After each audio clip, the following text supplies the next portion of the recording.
आजत आवैरुना झुन बजान अरझत आवै मियान बीच महलिया मनाचै पतुरिया धनी दशरथ भागी तुहार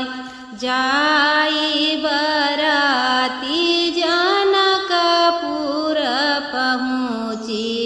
गलिया मायर झैमियान राम लखन दुई नौ पूछन लागे कवन ही जनक दुआर जाई बराती उतारी लोग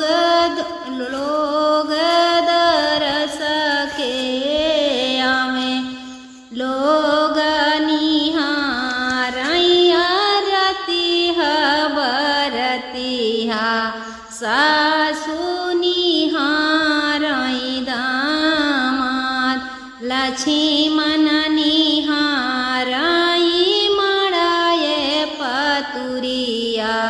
धन्य बढ़ई तुहराई हाथ नाही लियब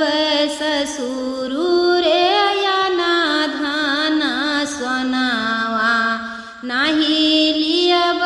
दही जे लगाय हम ताउले बई ससुरु लोहरायऊ बढ़ाई जाही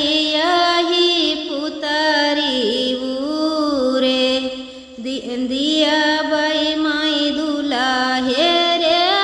ना धाना सोनावा दिया बई माई दही जे लादाय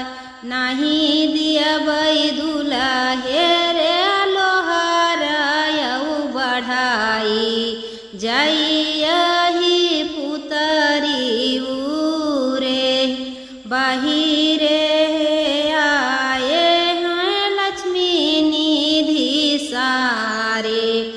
राजा जनक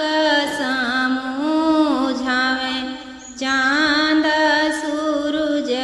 ऐसी बियटी संकल्प्यऊ बढ़ाई कई कवन बिसत बाजत आवैरुना झुन बाजा